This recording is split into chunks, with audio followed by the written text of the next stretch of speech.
இன்னைக்கு இருக்கிற ஆடம்பர உலகத்தில் காலணிகள், பேக்குகள், வாசனை திரவியங்கள் அப்படின்னு எல்லாத்துக்குமே ஃபேஷன் பொருட்களுடைய அத்தியாவசியமும் ஆடம்பர தேவையும் நிறைய பேருக்கு அவசியமாக இருக்குது. இதுலேயும் முக்கியமாக பெண்களுக்கான ஹை ஹீல்ஸ் காலனி தான் இன்றைக்கி இருக்கிற ஃபேஷன் பொருட்களில் ரொம்பவே முக்கியமானதாக கருதப்படுது. இதை உருவாக்குன பேர் ஜிம்மி சூ அப்படிங்கிறவர். இவரை பற்றி தான் நம்ம இந்த வீடியோவில் பார்க்க போகிறோம். 75 வருஷத்துக்கு முன்னாடி மலேசியாவில் இருக்கிற ஜார்ஜ் டவுன் அப்படிங்கிற ஊரில் ஷூ மேக்கிங் குடும்பத்தில் பிறக்கிறாரு ஜிம்மி ஷூ. இவருடைய அப்பா ஷூ மேக்கராக வாழ்ந்துட்டு வர்றாரு. ஒவ்வொரு ஷூவையும் கையால் தான் தயாரிப்பாராம். ஷூ மற்றும் செருப்புகளை தயாரிப்பதற்காக சிறிய அளவிலான ஒர்க் ஷாப்பை அவருடைய அப்பா நடத்திட்டு வர்றாரு. அவருக்கு அவங்களுடைய அம்மாவும் ஹெல்ப் பண்ணுறாங்க. இந்த நிலையில் ஜார்ஜ் டவுனில் இருக்கிற ஒரு சின்ன பள்ளியில் படிச்சுட்டு வர்றாரு ஜிம்மி. அப்போ அவருக்கு வயசு 8. ஸ்கூல் முடிச்சுட்டு நேராக இவருடைய அப்பா கடைக்கு தான் வருவாராம். இவருடைய பொழுதுபோக்கையும் ஷூ தயாரிக்கிறது, அது எப்படி டிசைனாக உருவாக்குறது அப்படிங்கிறத பார்த்து தான் தினமும் வளருவாராம். ஜிம்மியோட அப்பா கலைநுட்பத்துடன் ஷூக்களை உருவாக்குறாரு. ஆரம்பத்தில் பெண்களுக்கான ஷூக்களையும் செருப்புகளையும் தயாரித்த இவருடைய அப்பா அதுக்கப்புறமா குழந்தைகள் மற்றும் ஆண்களுக்கான ஷூக்களை தயாரிக்கிறாரு. அதனால் ஆர்டர்கள் குவிய ஆரம்பிக்குது. இரவு பகல் பார்க்காம தொடர்ந்து கடுமையாக உழைக்கிறாரு.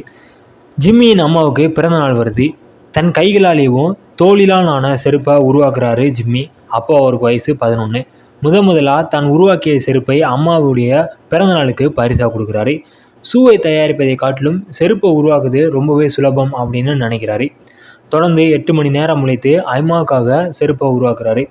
ஜிம்மியின் அம்மா மரணமடி வரைக்கும் மகன் உருவாக்கி தந்த அந்த செருப்பு தான் அணிஞ்சிட்டு இருந்தாங்களாம். விதவிதமான செருப்புகளை தயாரித்த ஜிம்மி விரைவிலேயும் ஷூ மேக்கிங்லேயும் ஈடுபடுறாரு. 16 வயசுலேயும் எல்லா வித்தைகளையும் கற்றுக்கிறாரு. அதே நேரத்தில் படிப்பிலும் ரொம்பவே கெட்டிக்காரத்தனமாக இருக்கிறாரு. 21 வயசில் லண்டனுக்கு சென்று ஷூ மேக்கிங் குறித்த படிப்பை படிக்கிறாரு. ஜிம்மியின் பார்வை முழுவதுமே மாற்றுது லண்டன். ஷூ டிசைனிங் குறித்து கற்றுக்கொள்ள ஏராளமான வாய்ப்புகள் கிடைக்குது. அது மட்டும் இல்லாமல் உலக புகழ்பெற்ற ஷூ பிராண்டுகள் அனைத்தும் லண்டனில் கிடைக்குது. தனக்கான இடம் லண்டன் தான் அப்படின்னு முடிவு பண்ணுறாரு. படிப்பை முடிச்சுட்டு மலேசியாவுக்கு திரும்பாமல் லண்டனில் இருக்க ஒரு ஷூ தயாரிக்கும் நிறுவனத்தில் வேலைக்கு சேர்றாரு. இந்த நிறுவனத்தில் ஷூ டிசைனராக 8 வருஷமாக வேலை பார்க்குறாரு. அதுக்கப்புறமா இன்னொரு ஷூ நிறுவனத்திற்கு வேலைக்கு சேர்றாரு. சொந்தமாக ஷூ நிறுவனம் தொடங்குவதற்கான முழு நம்பிக்கையும் வந்த பிறகு அந்த வேலையை விட்டுறாரு. மகனுடைய நிறுவனத்துக்கு உதவுவதற்காக பெற்றோர்கள் லண்டன் வராங்க. அது மட்டும் இல்லாமல் அம்மா கொடுத்த 6.5 லட்சம் ரூபாயை முதலீட்டை வச்சு தான் நிறுவனத்தை ஆரம்பிக்கிறாரு.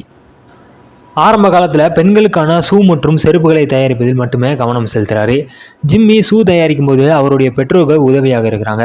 ஷூ தயாரிப்பது, அதை பேக்கிங் செய்வது, விளம்பரப்படுத்துவது அப்படின்னு எல்லாத்தையுமே 3 பேருமே சேர்ந்து பார்க்குறாங்க. 1986 வருஷம்தான் தான் தயாரித்த ஷூக்களையும் செருப்புகளையும் விற்பனை செய்வதற்காக லண்டனில் ஒரு கடையை திறக்கிறாரு ஜிம்மி. இனிமேல் தனியாகவே ஜிம்மியால் பிஸ்னஸை நடத்த முடியும் அப்படிங்கிற நம்பிக்கை வந்த பிறகு அவருடைய அப்பாவும் அம்மாவும் மலேசியாவுக்கே திரும்பிடுறாங்க. ஜிம்மியின் தயாரிப்புகள் தனித்துவமாகவும் தரமாகவும் இருந்தாலும் பிஸ்னஸ் பெருசாக விரிவடையலை. காரணம், ஜிம்மியை பற்றி வெளி உலகத்திற்கு தெரியாது. அத்துடன் நூற்றுக்கணக்கான ஆடம்பர பிராண்டுகளின் தயாரிப்புகள் லண்டனில் கிடைக்குது. இவற்றையெல்லாம் கடந்து தான் ஜிம்மி தன்னுடைய பிராண்டை நிறுவனம். இத்தனைக்கும் அவருடைய நிறுவனம் ஒரு பிராண்டாக கூட அன்னைக்கு பரிணமிக்கல. ஆனாலும் மற்ற ஆடம்பர பிராண்டுகளிலும் போட்டி போடும் அளவிற்கு அவருடைய தயாரிப்புகள் இருந்துச்சு. இந்த நிலையில் 1988 வருஷம் லண்டனில் ஒரு ஃபேஷன் ஷோ நடக்குது. அதில் பங்கு பெற்ற மாடல்கள் ஜிம்மியின் ஷூக்களையும் செருப்புகளையும் அணிந்துட்டு வராங்க. ஷோவிற்கு இந்த பத்திரிகையாளர்கள், பார்வையாளர்கள் எல்லாருமே ஜிம்மியோட தயாரிப்புகளை பெரிதும் கவருது. புகழ்பெற்ற ஃபேஷன் பத்திரிகையான வோக்ஸில் ஜிம்மியை பற்றியும் அவருடைய தயாரிப்புகளை பற்றியும் 8 பக்க அளவில் ஒரு கட்டுரை வருது.